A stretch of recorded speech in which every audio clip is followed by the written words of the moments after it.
Boa noite, está no ar o programa Educação e Cidadania e hoje nós vamos falar sobre a declaração do Imposto de Renda 2019.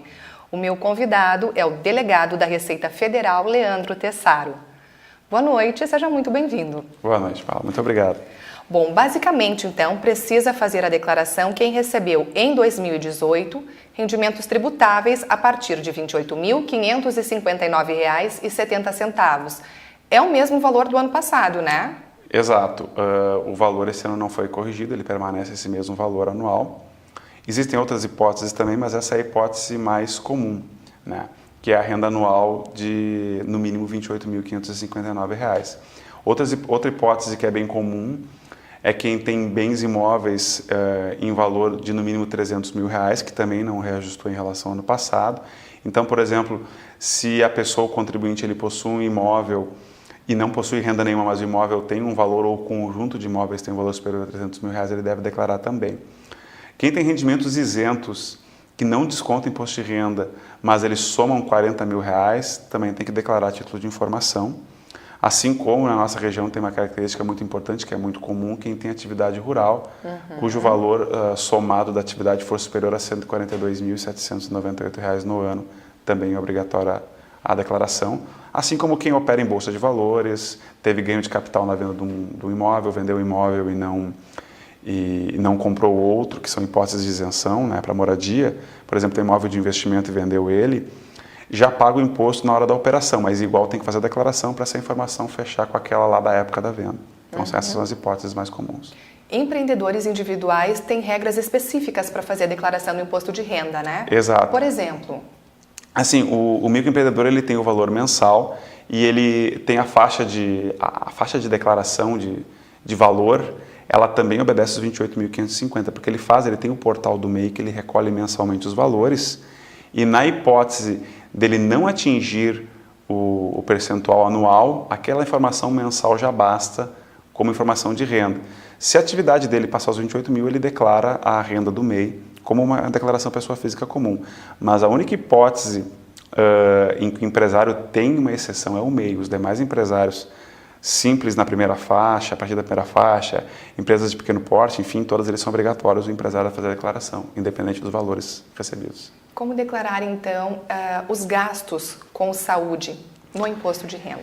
Os gastos com saúde eles têm que ser comprovados. Então, o que a pessoa vai utilizar para fazer as declarações? Os recibos médicos de todas as despesas que ela acabou tendo durante o ano, certo? E também a declaração do plano de saúde. São as informações mais comuns que são prestadas. Tem que cuidar bem, o programa ele já é bem claro em relação a isso. Quando tu vais lançar a despesa, ele diz gastos com médicos no Brasil ou no exterior, ou gastos com hospitais e clínicas. Porque existem possibilidades, por exemplo, gasto com nutricionista, ele não entra, não é uma despesa dedutível. Existem alguns profissionais de saúde, psicólogo também não. Então, são gastos com saúde que tu não consegue abater. Então, mas isso o sistema é bem intuitivo, ele já demonstra ali a informação. O mais comum, realmente, são os gastos do plano de saúde e as despesas individuais. Algum médico que foi custeado de forma direta pelo contribuinte, sem ser pelo plano, despesa hospitalar, essas tu tens que lançar o recibo, tens que ter o recibo para lançar o valor da despesa, a informação do laboratório ou do médico, o nome completo e o CPF ou o CNPJ dele. Essas informações a pessoa tem que ter em mãos. E é sempre bom lembrar que os recibos das declarações das despesas têm que ser guardados caso haja alguma situação de malha ou de fiscalização para ele comprovar essas despesas posteriormente. E os gastos com remédios, é possível deduzir do imposto de renda também ou não? Não, os gastos com medicação não, só com despesas médicas, clínicas e hospitais. Ainda falando de saúde, doença grave, pode dar o direito à isenção do imposto de renda? Existem algumas hipóteses que existe a isenção. Aí é necessário que o portador de doença grave ele tenha que ver o tipo de doença como ele está enquadrado dentro do regulamento do imposto de renda. Então não são todas as hipóteses.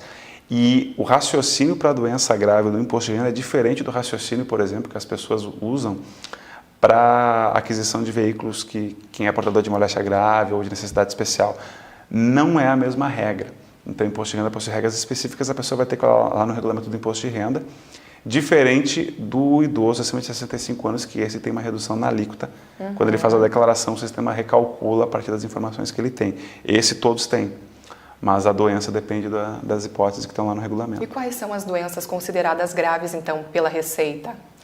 Há alguns tipos de deficiência, por exemplo, de alguns tipos de doença de câncer, alguma coisa nesse sentido que vai ensejar a alteração da capacidade contributiva do contribuinte.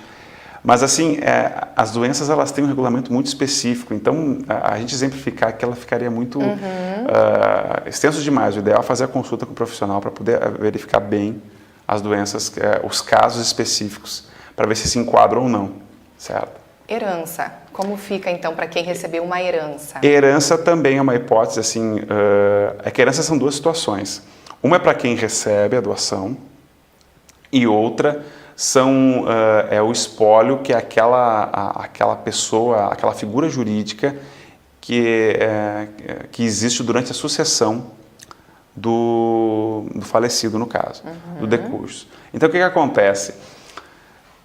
O herdeiro, quando ele tem ganho de capital, aliás, quando ele recebe esse produto da herança, seja dinheiro, propriedades, enfim, ele tem que declarar aquele acréscimo patrimonial no primeiro ano da declaração, independente da hipótese que ele tem. Ele pode ser isento, ele pode não incidir em nenhuma hipótese de isenção anterior. Então, assim, no ano que ele recebe o patrimônio, ele é obrigado a declarar. Mas antes dele receber, enquanto o espólio está ocorrendo, o popular inventário, esse espólio é uma figura jurídica específica que é feita uma declaração em nome desse espólio, onde os bens do decurso do falecido são transferidos para essa figura jurídica e essa figura persiste enquanto durar esse processo. Então, geralmente as pessoas são assessoradas por advogados para esse tipo de operação, porque é um processo de sucessão, um processo bem complexo de fato, mas é importante lembrar e acompanhar a declaração do espólio, porque é eleito um administrador, um responsável entre os herdeiros para administrar essa herança, e ele é o responsável perante a Receita para que faça a declaração. Por exemplo, na minha família existe um falecimento de um pai, enfim, e dentre os herdeiros eu sou responsável, sou eleito perante o judiciário como responsável por aquela sucessão, eu também sou quem será responsabilizado por não declarar o espólio todo ano, né? Eu tenho que informar a Receita, além da minha declaração pessoal, digamos, eu vou informar que existe um espólio de tantos milhões de reais, enfim, que está em processo de sucessão e o responsável pelas informações sou eu. Porque quando esse espólio encerrar, a origem do acréscimo patrimonial de todos os herdeiros ela vai ser justificada a partir daquele espólio. Então é um detalhe bem importante, assim, que tem que ser levado em conta. Em geral, ele já é levado em conta nos processos de sucessão. Mas é importante lembrar até para as pessoas poderem acompanharem isso de fato, porque senão depois ela pode ter o acréscimo patrimonial sem justificativa quando existe, só não foi declarado. Então, por isso que é importante cuidar. Operações em bolsa de valores. Atualmente está muito em alta isso, muita gente fazendo investimentos, né? Exato. As operações de bolsa, elas em geral, elas têm uma tributação definitiva na própria fonte. Então, o que acontece? Hoje a gente tem dois tipos de declaração, dois tipos de operação, desculpa. Quando uma operação de day trade, que ela é feita com compra e venda de ações no mesmo dia, ela tem incidência de 20% do imposto. Quando é uma operação quaisquer outra de compra da ação em determinado dia e venda em qualquer outro dia que não seja no próprio dia, pode ser daqui a um dia, 2, um mês, um ano, enfim, o imposto é de 15%, ele é menor, sobre o ganho de capital. Então, o que acontece? Aquele lucro o lucro que é o tributável. Né? Só que as corretoras, elas tributam um valor simbólico, geralmente 1% ou até menos, para informar a Receita Federal que houve a operação. E o contribuinte, o operador de bolsa, ele que tem que fazer o recolhimento e apurar o imposto no mês subsequente à operação. Então, o que acontece? Se tu faz uma operação, por exemplo, em setembro do ano passado e comprou na segunda e vendeu na sexta, teve um lucro de, sei lá, R$100, R$15 serão de imposto a pagar. Então, até o final de outubro, tu tens que apurar tu faz essa apuração de ganho de capital e informa a Receita que teve X operações e gerou tanto de tributo. e recolhe o DARF já naquela ocasião. Mas aí sem um valor mínimo? Sim, aí, não, igual tem o valor mínimo. Se não chegar em R$10, espera acumular. Mas aí tu informa lá no sistema de ganho de capital que tu teve uma operação que gerou R$8 de imposto. O raciocínio do valor mínimo é o mesmo. Só que o que é importante é que todo mês que houver operação com lucro, ele vai gerar um imposto sobre o ganho de capital e ele deve ser recolhido até o final do mês seguinte.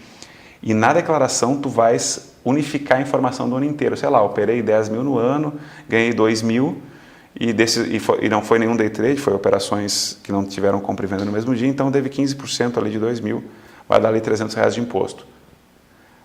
Mas é só título de informação. Se tu fizer essas operações e não recolheu na época, o sistema vai apurar, porque geralmente as informações são exportadas do sistema de ganho de capital para o sistema de imposto de renda.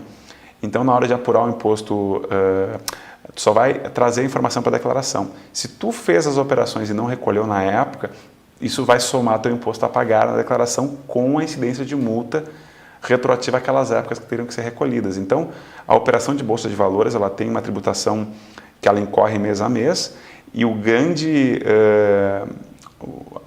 detalhe que tem que ser prestado atenção é que ele é uma operação como um profissional autônomo. Profissional autônomo, engenheiro, médico, que ele não tem nem empresa e nem é empregado, ele tem o carnê-leão, que é um fechamento do faturamento do mês e o destaque do imposto é o recolhimento mensal. Se ele não paga mês a mês, final do ano ele apura o tributo, tem que pagar retroativo com a multa. A bolsa é a mesma coisa. Então, o correto é todo mês deu lucro, não interessa se a ação que já estava há 1, 5, 10 anos, o mês que tu vendeu deu lucro, perfeito, apura o lucro, informa no sistema, recolhe a diferença, recolhe o imposto e vai fazendo isso durante o ano para que no final do ano só exporte esses dados para a declaração do imposto de renda, as informações fechem, entendeu? Caso você faça as operações e não recolha, ele vai apurar o tributo e às vezes pode vir uma surpresa que é um tributo acumulado do ano inteiro, né? Daqui a pouco a pessoa até já gastou esse lucro, até já perdeu esse lucro e ela não recolheu no momento devido, certo? Então tem esse detalhe das ações que tem que ser levado em conta. Certo. Como declarar caderneta de poupança? Aliás, mesmo não atingindo aquele valor que nós falamos no início da entrevista, que são os R$ 28.559, o contribuinte tem que fazer a declaração se a movimentação for alta ou se ela for frequente. Exato. O grande balizador, o grande detalhe para informar essas movimentações é o valor de 40 mil. Então, até a frequência ela não precisa ser tanta desde que ele, no mínimo, seja esse valor de 40 mil. E um dos casos é exatamente esse. A pessoa vai acumulando valores na caderneta de poupança e chega a montantes dessa natureza. No final de cada ano, as instituições financeiras têm a obrigação de informar aos seus correntistas, emitir um relatório do saldo consolidado para efeitos de imposto de renda. Então, é uma fotografia lá de dezembro que diz respeito a quanto você tinha de saldo em conta corrente, em poupança, em aplicações financeiras no banco. Até, em complemento à pergunta anterior, da Bolsa de Valores, as corretoras também fazem essa informação. Mas se você tem aplicação no banco, o banco já dá um relatório consolidado. E dentre as informações que o banco vai lhe fornecer, uma delas é o saldo em caderneta de poupança. E essa informação da caderneta de poupança ela vai para dentro da declaração como uma informação de rendimento isento, porque a caderneta de poupança tem a remuneração do juro, ela é isenta, certo?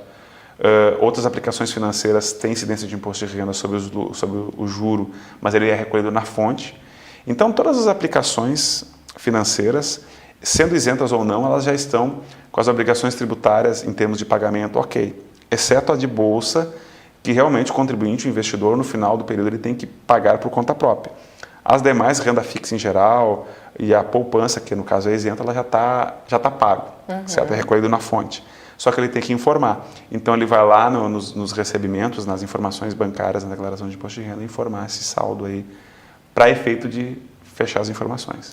Aliás, falando em isenção, quem é isento, então, da declaração do imposto de renda, qual é a orientação? Não precisa fazer nada. Se a pessoa... Porque há um tempo atrás tinha que imprimir uma declaração de isenção, sim. né? Tinha a declaração anual de isenção, que era uma forma que se criou naquele momento para fazer uma espécie de auditoria do cadastro, do CPF. Porque naquele momento, isso foi até... Acho que o início da década de 2010, agora eu não lembro de cabeça, já faz um bom tempo que acabou, mas é uma informação importante de relembrar. Porque a integração entre os sistemas ela era muito precária na época. Então a Receita Federal tinha o controle dela, só que se a pessoa falecia e não havia inventário, ninguém informava, aquela informação ficava, o CPF ficava lá ativo por anos e anos e anos. Então foi uma ação de alguns anos para poder confirmar a validade de todos os CPFs ou encerrar os CPFs que não foram confirmados. Hoje, por exemplo, além de não ter mais essa declaração, os cartórios, a grande maioria dos cartórios do Brasil, uma integração que acontece estado a estado, no Rio Grande do Sul quase todos já estão integrados, ele tem um sistema de informação com a Receita integrado. Então, quando as crianças que nasceram nos últimos anos, elas já têm o CPF emitido junto com a certidão de nascimento, assim como no caso de óbitos, quando a pessoa falece, automaticamente essa informação é encaminhada do cartório para a Receita e esse CPF ele já fica constando como pessoa falecida. Se tiver inventário, se tiver espólio, ele segue, é criado um novo número provisório para aquele momento, né? Mas o CPF ele já fica atualizado como pessoa falecida, assim como, por exemplo, nos casos de casamento e desquite, alterações de nome automaticamente já são enviadas também. Então, essa integração com o cartório nos últimos anos, ela permitiu que essas informações corriqueiras já fossem automaticamente atualizadas. Então, realmente, a pessoa que não incide nenhuma hipótese de obrigatoriedade, ela não precisa declarar, ela pode passar o prazo sem problema nenhum, certo? Ok, então no programa Educação e Cidadania desta noite, nós estamos falando sobre a declaração do Imposto de Renda 2019. No próximo bloco, logo depois do intervalo, a gente vai falar então de algumas novidades que a Receita trouxe neste ano. É um minutinho só.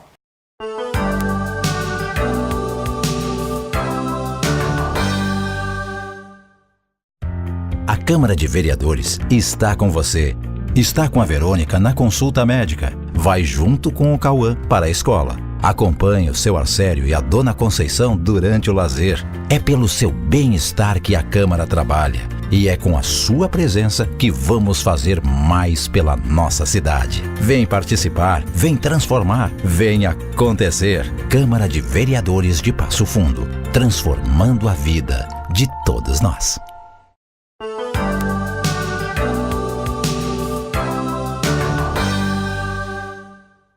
O programa Educação e Cidadania está de volta e nesta noite nós estamos falando sobre a declaração do Imposto de Renda 2019. O meu convidado é o delegado da Receita Federal, Leandro Tessaro.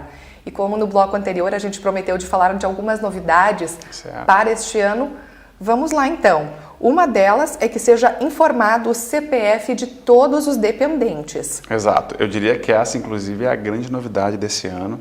A Receita ela vem diminuindo a idade dos dependentes com isenção do CPF, digamos assim, e esse ano existe a nova regra que se informe todos os CPFs de qualquer idade.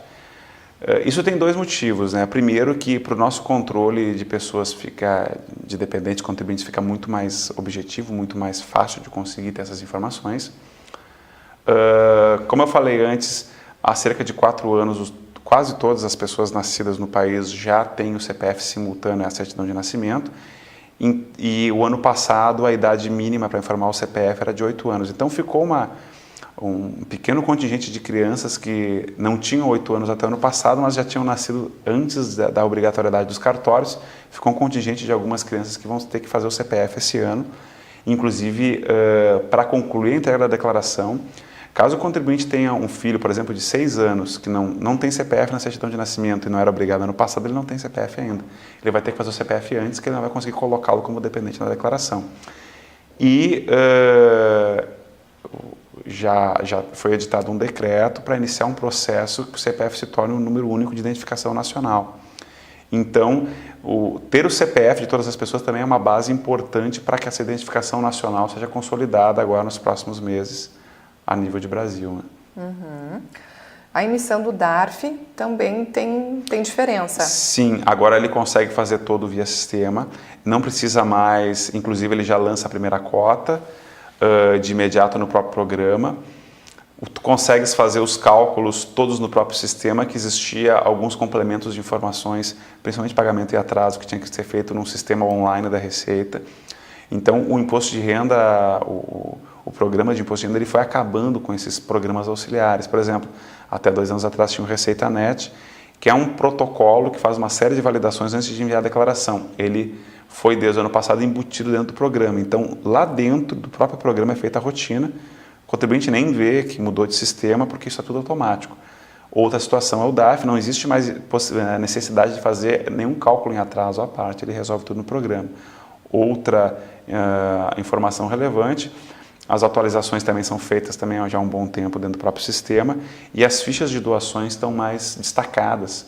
Porque, por exemplo, quem faz a declaração no modelo completo pode destinar até 3% do imposto devido na própria declaração para os fundos de criança e adolescente dos municípios.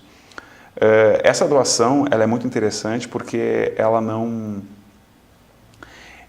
aumenta o teu valor a pagar do imposto, simplesmente é uma parte do teu imposto devido que migra da arrecadação federal diretamente para algum fundo que está ali habilitado para receber esse tipo de doação. Por exemplo, aqui em Passo Fundo nós temos o Fundo Municipal e outras cidades da região também. E com o imposto de renda nacional, qualquer pessoa de qualquer lugar do mundo, que seja, pode estar morando em outro lugar do mundo, mas ainda tem rendimentos no Brasil que está declarando, pode doar, inclusive, para o Fundo de Crianças de Passo Fundo, por exemplo. Né? Então, tu não precisa estar morando naquela cidade, qualquer lugar do Brasil, assim como qualquer outra cidade que a pessoa queira doar, ela pode doar. Pode doar para mais de um fundo, só que antes era no resumo da declaração, era um lugar que não era muito intuitivo essa doação.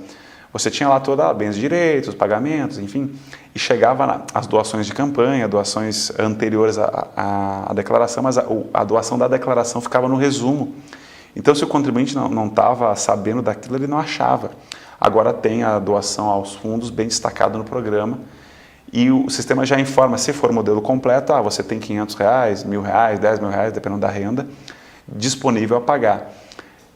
Até aproveitando a pergunta, a questão da doação, ela não aumenta o imposto devido. Se você tinha R$1.000 de imposto a pagar, ele continua R$1.000, só que a diferença é que ele vai migrar para o fundo em vez de ir para o cofre da União, essa parte. Ou se você tinha, por exemplo, R$500 a restituir e poderia doar R$200, você bota a doação de R$200, aí tem um DARF para recolher até o dia 30 de abril da doação e automaticamente a sua restituição é acrescida esse valor.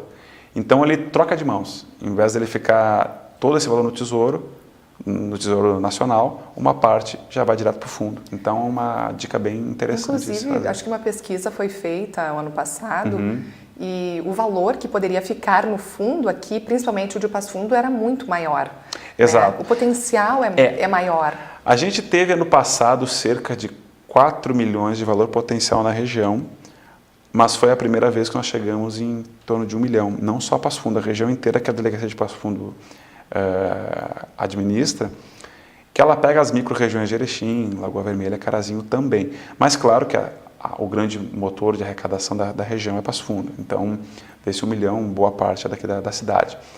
O que acontece? Ainda tem uma lacuna bem grande de potencial para as pessoas doarem, sendo que boa parte desse valor pode ser doado ainda esse ano na declaração, agora até o final de abril, porque tu podes doar, se o modelo for completo, até 6% do teu imposto devido. Só que na declaração só 3%, os outros 3% tu pode doar para o depósito em conta, nos fundos credenciados. Aí é um processo um pouquinho mais trabalhoso, que tem que fazer o depósito, tem que identificar o depósito, mas aí tu informa o depósito, por exemplo, as doações desse ano todo vão ser informadas só no ano que vem. Isso de uma parte dos 6%. Os outros 3% tu consegue doar ainda na própria declaração. Então consegue fazer via DARF. Um detalhe importante dessa informação é que, embora a gente tenha um potencial ainda muito grande a ser explorado, e a gente aqui na região não existe nenhuma instituição, nem a Receita, nem nenhuma instituição que encabeça sozinho essas ações. Existem várias instituições que fazem campanha com os seus funcionários, com seus stakeholders, seus colaboradores de forma geral, para que as pessoas doem.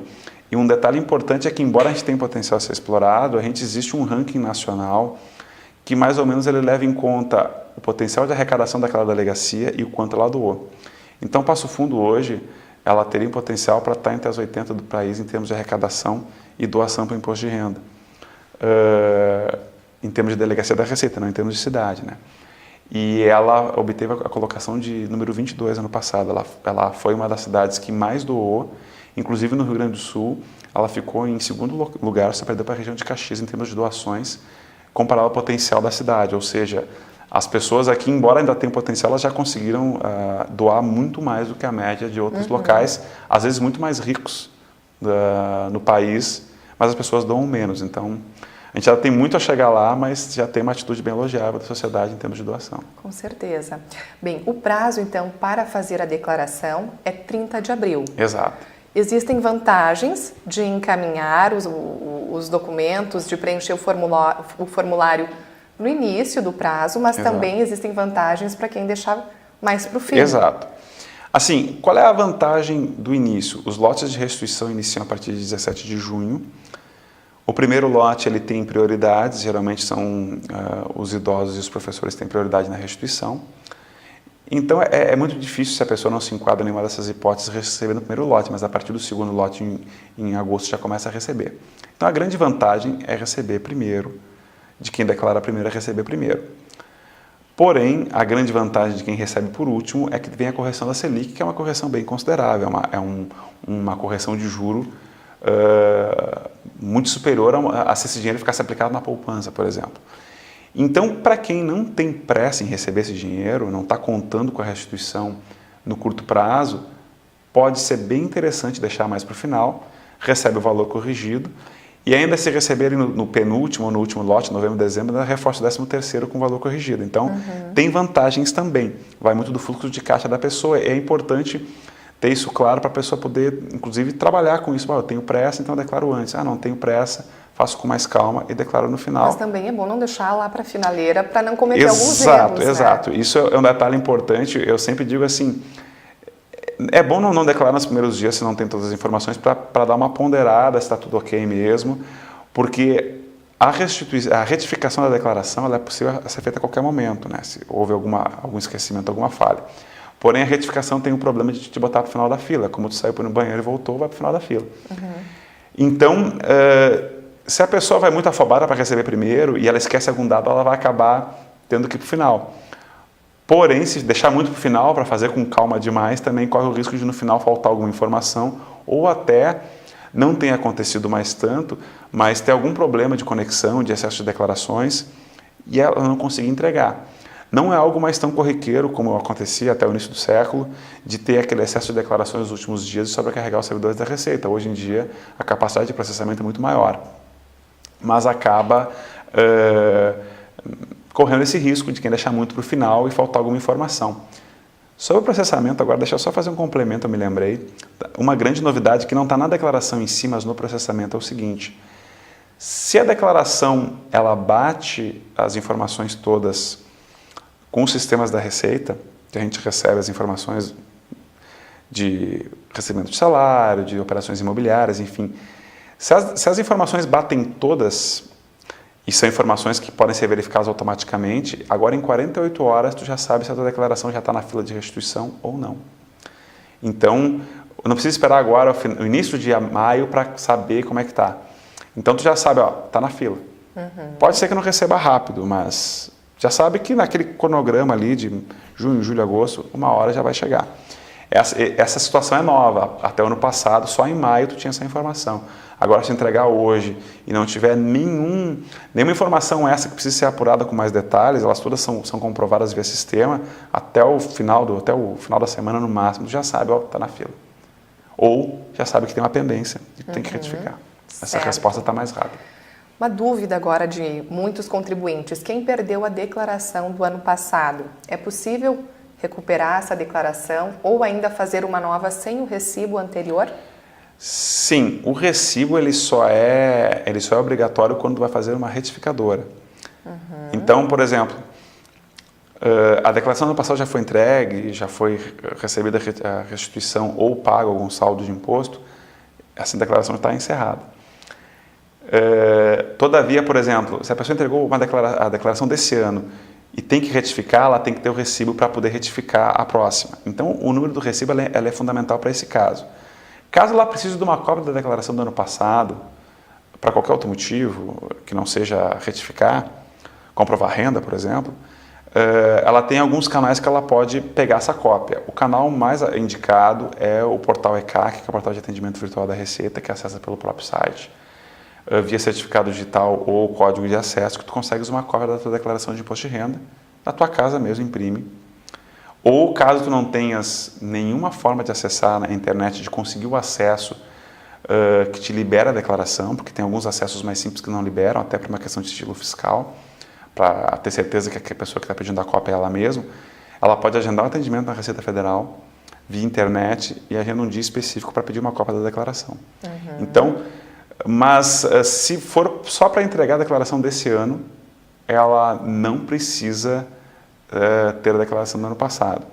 E o sistema ele já vai baixar várias informações no próprio portal ECAC, que tu já consegue baixar a declaração pré-preenchida, que são algumas informações prévias que a Receita Federal já tem, e já te disponibiliza, tu não precisa arrancar com a declaração zerada, tu já arranca com algumas informações já pré-prontas pela Receita, e tu vai acrescentando outras.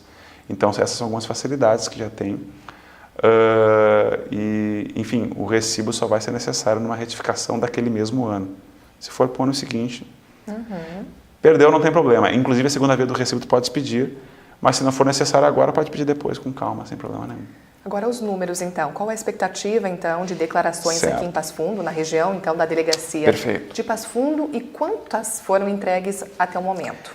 A gente tem uma expectativa esse ano de em torno de 159 mil declarações na região toda da delegacia. Ano passado foi em torno de 154 mil, um acréscimo de 3% mais ou menos. Na cidade de Passo Fundo, a gente teve no passado 41.500 declarações. Nossa expectativa é que hoje, esse ano, aumente mais ou menos 1.000 declarações, em torno de 42.500, 42.700 declarações. Até agora, a média, tanto na jurisdição inteira da delegacia quanto na cidade de Passo Fundo, são de 18% de declarações já entregues. Nós temos 7.800 declarações aproximadamente entregues em Passo Fundo, na cidade, e na região em torno de 28 mil. Esse movimento está na metade do prazo, praticamente, e só tem 18% entregues. É normal. O brasileiro e o contribuinte não é diferente, né? Ele tem o hábito de deixar as coisas para a última hora. A gente tem a observação do crescimento das entregas, ela é normal, o mês de março é muito mais calmo, até porque às vezes não é nenhuma opção de deixar para o final, é algumas informações que ainda faltam ser levantadas e as pessoas estão deixando guardando, usando esse mês para recuperar esses dados. Então, a partir de abril, a cada semana aumenta consideravelmente o percentual de declarações entregues e a gente acredita que até o final, metade de abril, um pouco mais de 50% entregues, as últimas 2 semanas o saldo entre todo. Sempre tem uns 3, 4% que são entregues no final, depois do prazo. E aí o que acontece? Tem multa? Tem multa. A multa é R$ 165 ou 20%, ou até 20% do imposto a pagar. Se você tem imposto a restituir, vai receber um valor de volta, vai ter a multa de R$ 165. Se tem imposto a pagar na declaração, porque a gente fala muito restituição, mas tem muita gente que faz a declaração e apura mais imposto a pagar. Esse caso é mais grave de atrasar, porque além porque quando tu tem imposto a pagar, tu pode parcelar em até 6 vezes esse valor. E a primeira parcela já vence em abril. Então, se tu atrasa, tu acaba já pagando com juros a primeira parcela do teu saldo a pagar. E além disso, a multa não é R$ 165, ela é de 1% do imposto devido por mês.